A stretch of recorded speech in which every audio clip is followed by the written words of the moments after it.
going to make Scottish scones using Highland made scone mix. It's very, very easy. Scones are easy to make as long as you handle them lightly and don't mix them too much. In the bowl here I have a whole bag of Scottish made Scottish scone mix, and to that I'm going to add 2 tablespoons, this is a tablespoon, 2 tablespoons of sunflower oil. After that I'm going to pour in 150 ml, that's half a pint, quarter of a pint of milk, and I'm going to mix this to a really soft, what I call a soft springy dough. Right, see, that's quite soft and springy. Now after that I'm going to take some flour and sprinkle it on the work surface to stop the batter sticking, and I'm going to pop it on here.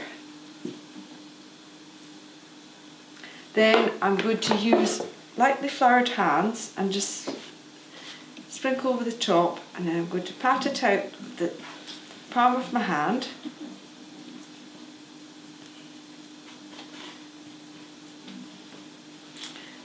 Until it's about a quarter of an inch thick, and then I'm going to cut it out with my cutter and pop it on a baking tray. I'll just pat this out a little bit more. You don't need a rolling pin, you don't need to do anything with it, you just handle it very quickly and lightly. And then put this in a non-stick baking tray.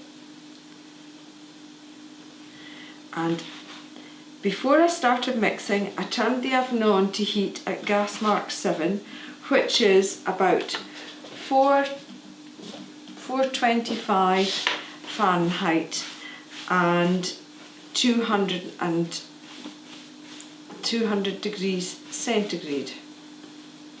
I'm just going to use up the little scraps here and make a few more.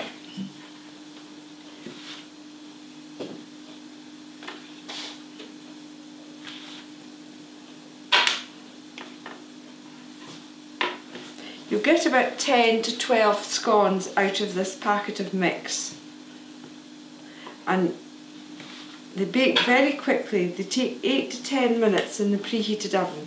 Now we could just even use the scraps and just make a little handmade scone there.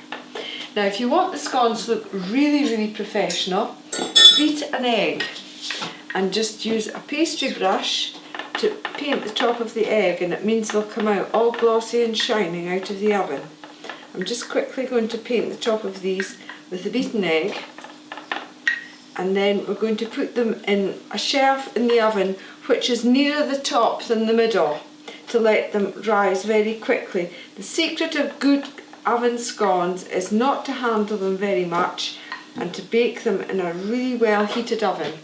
So that's the scones ready to go into the oven, which is, again to remind you, has been heated to 425 Fahrenheit, 225 centigrade, which is about gas mark 7.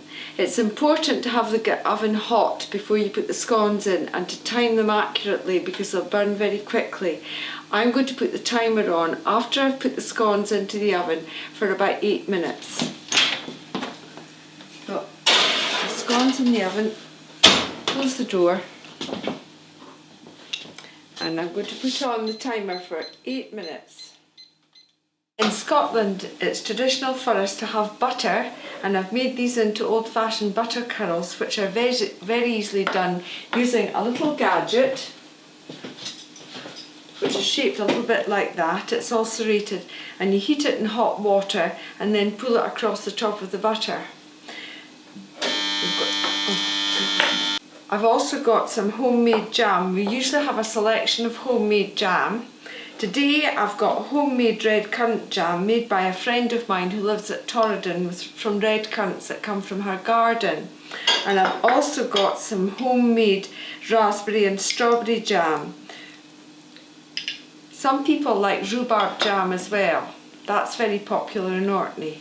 So when the oven scones come out, I'm going to put them onto this cooling tray over which I've put a clean dish towel.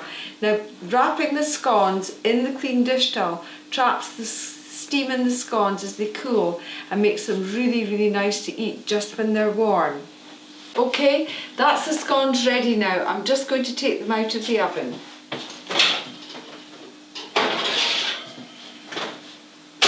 They've taken 8.5 minutes to bake, and that is the scones all ready to cool. And what I'm going to do is I'm going to put them into this clean dish towel to let them cool off, and then they'll be lovely to eat with the butter and jam when they're warm. Best eaten warm. I'm using a palette knife to lift them off the tray, and this is a non-stick tray. However, you can use a fish slice, but always remember to use oven gloves to lift them out of the oven. There we are. I'm just going to cover these over with a dish towel and let them cool a little before we serve them.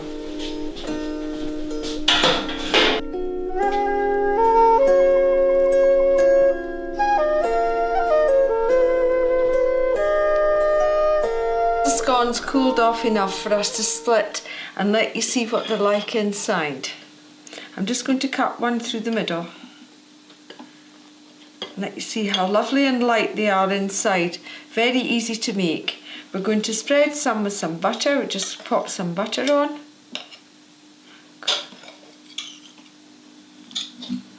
Just let the butter melt into it, and then a little jam. Some nice red currant jam. Just pop that on there. And as my old granny used to say, we'll pop the lid on. And there we are, homemade Scottish scones ready for a cup of tea.